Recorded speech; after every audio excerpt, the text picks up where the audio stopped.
Cześć, tu Bartek Czekała ze strony universalmemory.pl.com. Nieustannie powtarzam, że badanie naukowe to jest dla mnie jedna z najpiękniejszych rzeczy, które można czytać, ponieważ to jest istna skrzynia skarbów, jeśli chodzi o informacje. Oczywiście wiele jest niepraktycznych, a jest też mnóstwo różnego rodzaju badań, które pokazują praktyczne podejścia terapeutyczne, których nie uświadczymy po prostu, nazwijmy to ogólnie w medycynie akademickiej czy mainstreamowej. I dokładnie takie podejście sobie omówimy dzisiaj, bo porozmawiamy sobie o tym, jak światłem można obniżyć poziom glukozy. Oczywiście zdaję sobie sprawę, że dla niektórych to może brzmieć absurdalnie, aczkolwiek jeśli chodzi o terapię światłem, mają one ze sobą naprawdę już parę ładnych dekad za pasem, jeśli chodzi o różnego rodzaju badania i pokazywanie skuteczności. Mam na przykład terapię światłem ekscymerowym, które jest używane do leczenia różnego rodzaju chorób skóry, szczególnie o podłożu autoimmunologicznym. Można sobie takie lampy do domu kupić. Natomiast w tym odcinku skupimy się, ponieważ jestem królem suspensu, powiem to już teraz,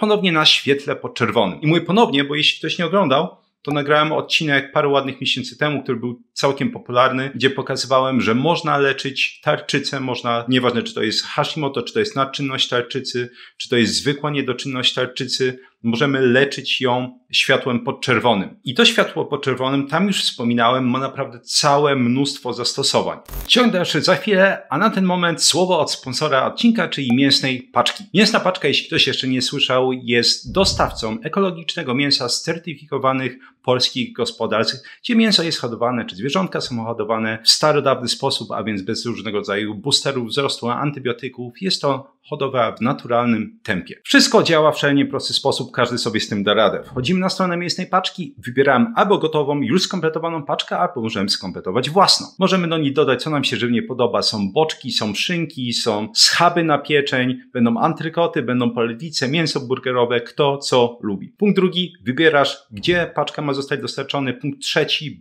mija parę dni, otwierasz drzwi i tam jest twoja mięsna paczka. Warto podkreślić, wszystko jest pięknie zmrożone, ponieważ sama przesyłka jest zabezpieczona suchym lodem, jest warstwa izolacyjna, wygląda to naprawdę pięknie, więc masz pewność, że jest maksimum wartości odżywczych, ponieważ mięso zostało zabezpieczone w odpowiednim momencie. Do osób, które składają zamówienie po raz pierwszy, z kodem BARTOSZ10 jest 10% zniżki na pierwsze zamówienie. Jeśli chcesz zamówić sobie właśnie w takich komfortowych warunkach, bo siedząc przed komputerem, to mięso jakieś i produkty na Wielkanoc, warto podkreślić, zamówienia wielkanocne należy składać do 26 marca. Dzięki jeszcze raz pięknej Mięsnej Paczce za sponsorowanie odcinka i lecimy dalej. Tam wspominałem o leczeniu tarczycy.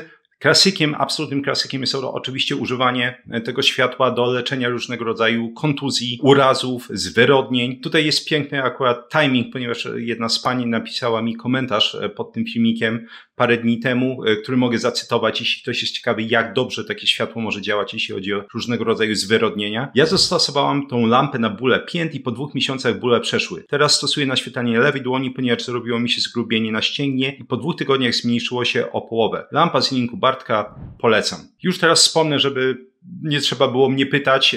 Linki do tych lamp to nie są linki afiliacyjne, ja nie dostaję z tego żadnych pieniędzy. Linki do tych lamp są właśnie w tym filmiku pod tytułem Światło, które leczy czy wyleczy tarczycę. Jest mniej więcej tak nazwany. Zanim przejdziemy do samego badania i pokażę, o ile jest w stanie obniżyć światło podczerwone glukozę i w jakich warunkach, bo to jest bardzo ważne, zacznijmy od wyjaśnienia szybkiego, czym jest światło podczerwone, tak? Oczywiście mamy całe spektrum światła widzialnego, światła niewidzialnego, więc jeśli chodzi o długość światła podczerwonego, to możemy sobie wyróżnić 3 typy tego światła. To będzie światło typu A, światło podczerwone typu A, ono będzie mieć długość od 700 nanometrów do 1,4 mikrometra.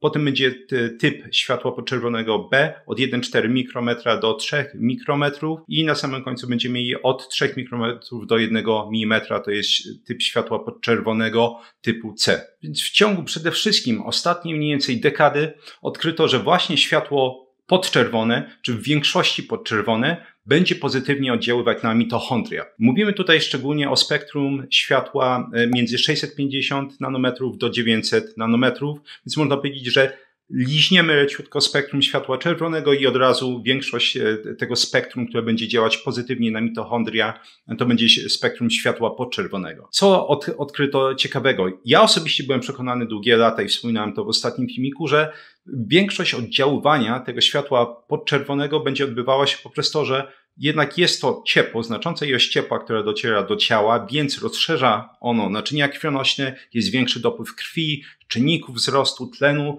do choćby uszkodzeń, różnego rodzaju urazów i właśnie w ten sposób następuje to lepszenie. I okazuje się, że nie jest to prawda, przynajmniej jest to bardzo niewielki wycinek prawdy, bo na mitochondriach będą istniały receptory światła. Te receptory będą wychwytywać różne długości światła. Mogą różne długości światła działać negatywnie, czyli na przykład jeśli mamy światło niebieskie, tak, szczególnie widoczne czy obecne w różnego rodzaju biurach, to spektrum tego światła, na przykład robiono badania, że długość światła 468 nanometrów właśnie, więc światło niebieskie było w stanie podwyższyć poziom glukozy. Natomiast właśnie te receptory świetlne w mitochondriach bardzo pozytywnie będą reagować na długość tego światła między 650 a 900 nanometrów. Warto jeszcze podkreślić, że sama ekspozycja na słońce, tak jak niektórzy tam komentowali pod poprzednim filmikiem, sama ekspozycja na słońce absolutnie nie zapewni takich korzyści.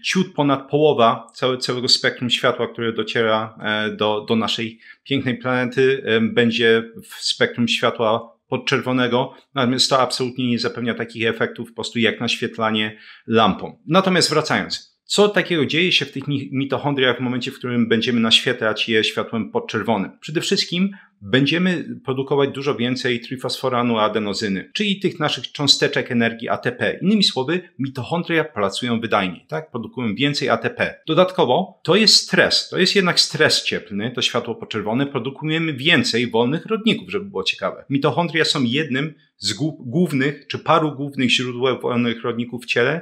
Natomiast co ciekawe, to nie zawsze jest złe. I to jest świetny przykład. W momencie, w którym tutaj będziemy produkować więcej wolnych rodników, ciało będzie automatycznie odpowiadać kontratakiem i zaczyna produkować więcej endogennych, czyli produkowanych przez nas antyoksydantów, między innymi glutation, ta katalaza, więc to jest kolejna rzecz. Mamy usprawnienie łańcuchu transportu elektronów. W tym przypadku światło podczerwone działa tak, że będzie usprawniać działanie tak zwanej oksydazy cytochromu C. I to jest enzym właśnie, taki końcowy enzym tego łańcuchu transportu elektronów. I to jest jedno z bardziej szczegółowych wyjaśnień, jak działa tutaj ta zwiększona produkcja cząsteczek ATP. Ale oczywiście mamy jeszcze różnego rodzaju nowe rzeczy, które wychodzą. Ostatnio się dowiedziałem, że następuje zwiększenie potencjału membran mitochondriów i to jest kolejny sposób działania. Przeciwieństwo, czyli zmniejszenie potencjału tych membran mitochondrialnych będzie na przykład prowadzić z czasem do apoptozy, czyli tej zaprogramowanej śmierci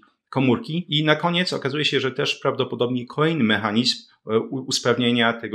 usprawnienia produkcji energii, czyli tych cząsteczek ATP, będzie usprawnienie jednego z wielu procesów produkcji cząsteczek ATP, czyli fosforylacji oksydacyjnej. W badaniu wzięło udział 30 uczestników. Żaden z uczestników nie był chory metabolicznie, warto to podkreślić, i nie brał żadnych leków. I 15 z tych osób, z 30 uczestników, było przeporządkowane grupie, która podlegała temu zabiegu, jak to się ładnie mówi, fotobiomodulacji, czyli właśnie naświetlania tym światłem, w tym przypadku podczerwonym, i 15 osób było grupą kontrolną, która nie ulegała temu podświetleniu. Wiek w pierwszej grupie, a więc w tej grupie, która podlegała naświetlaniu światłem, warto podkreślić, tutaj była długość 670 nanometrów. Tam średnia wieku to było 41 plus minus 13 lat. W drugiej grupie, czyli w tej grupie kontrolnej, która nie była naświetlana, średni wiek to było 38 plus minus 13 lat, więc wiekowo te grupy były do siebie zbliżone. Samo badanie trwało 7 dni i obie grupy na samym początku tego eksperymentu przeszły test obciążenia glukozą. Dostały szklaneczkę wody 150 ml i w tej szklaneczce 75 gram glukozy.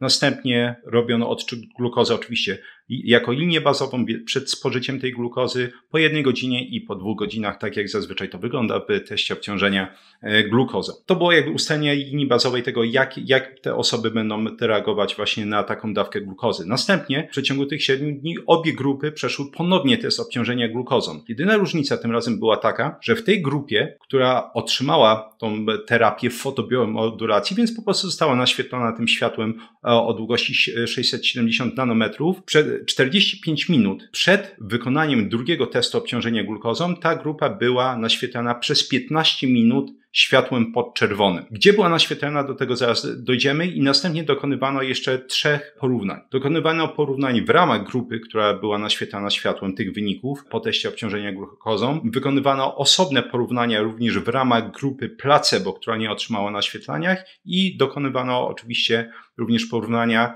między grupą, która otrzymała naświetlanie i tą, która nie otrzymała naświetlanie, więc mieliśmy jeszcze 3 dodatkowo analizy porównawcze. Szalenie mi się podoba, jak naukowcy są precyzyjni w opisywaniu warunków eksperymentu, bo to pokazuje, że są naukowcami i poważnie myślą o nauce, ale z drugiej strony też pokazuje dokładnie warunki, jeszcze raz przeprowadzenia eksperymentu, więc umożliwia replikację innym grupom badawczym wyników takiego eksperymentu. I tutaj ten opis znowu był właśnie bardzo precyzyjny. Te 15 minut naświetlania polegało na tym, że była naświetlana górna powierzchnia pleców i jak ładnie podkreślono, nie naświetlano czy podgrzewano tylko skóry, również tkanki podskórne, bo nie może być inaczej. To jest światło o konkretnej długości, która będzie jednak penetrować skórę. Oraz naświetlano, jakby ta część naświetlana uwzględniała mięśnie czworoboczne, czyli tutaj te popularne kaptury. Jeśli chodzi o moc naświetlania, to wynosiła ona 40 mW na centymetr kwadratowy i dodatkowo odległość lampy od pleców wynosiła w tych warunkach przy tej mocy 40 cm.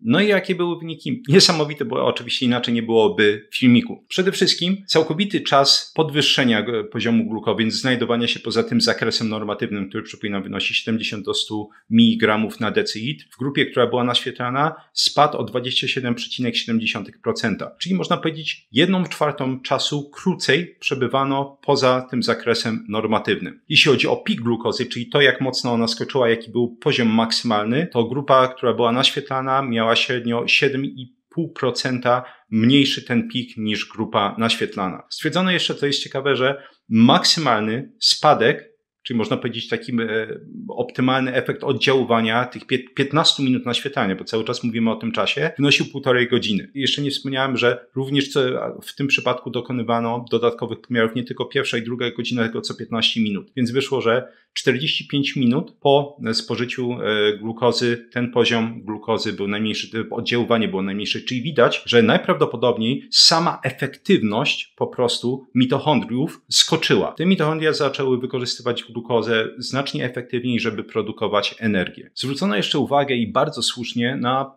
niesamowity efekt. Trzeba pamiętać, że naświetlano tył pleców, mówiąc ogólnie, czyli innymi słowy naświetlanie było miejscowe. Natomiast efekt nie był miejscowy, tak? To znaczy, że ogólnie w krwiobiegu poziom tej glukozy był zmniejszony. Czyli jak to ładnie się właśnie określa w nauce, efekt nie był miejscowy, tylko był pozamiejscowy, czyli abskopalny. I rzeczywiście takie jest oddziaływanie często tego światła podczerwonego. Oczywiście, jeśli będziemy, tak jak wcześniej mówiłem w tym filmiku poprzednim, naświetlać tarczycę, tak, te komórki tarczycy będą ogólnie działać dużo lepiej, natomiast są ogólnie też działania systemowe, które to naświetlanie będzie wywierać. Między innymi poprawa samopoczucia dla osób, które cierpią na dystymię czy na depresję. Jest to jedna z takich fajnych terapii. Co mogę powiedzieć na koniec? Zachęcam do wypróbowania tego. Przypominam, nauka to nie są tylko i wyłącznie badania naukowe. Najważniejsza nauka dla Ciebie to jest to, żeby chwycić, jeśli rzeczywiście czujesz potrzebę obniżenia poziomu glukozy, chwycić sobie taką lampę, przeprowadzić na sobie taki eksperyment, nawet przy pomocy domowego glukometru, chociaż najlepiej oczywiście są te wszystkie urządzonka CGM, więc monitory ciągłego monitorowania glukozy. Polecam też przede wszystkim dlatego, że przypominam, kupi się raz taką lampę, wyda 2, nawet 3 stówy można zaszaleć i ta lampa jest na bardzo, bardzo długi czas. Jedyne, za co trzeba płacić, to za prąd. A jakie są zastosowania tego, jeśli wiemy, że dodatkowo możemy obniżyć glukozę? Bo przypominam, że efekty są różne. Tak, mamy mnóstwo dodatkowych efektów. Nawet jeśli ktoś ma kontuzję i będzie się naświetlać, wychodzi na to bardzo duża szansa, że jeśli ta powierzchnia skóry będzie większa jednak, która będzie naświetlana, to dodatkowo obniżeniu ulegnie glukoza. Widać było, że to było obniżenie do posiłku, więc jeśli ktoś rzeczywiście masz kłopoty z kontrolowaniem glukozy, to może być dodatkowa rzecz, którą wprowadzisz do swojego rytuału. Myślmy szerzej. Co z osobami hospitalizowanymi, które dostają różnego rodzaju te papki węglowodanowe i też nagle się okazuje, ojej, ciężko kontrolować tą glukozę.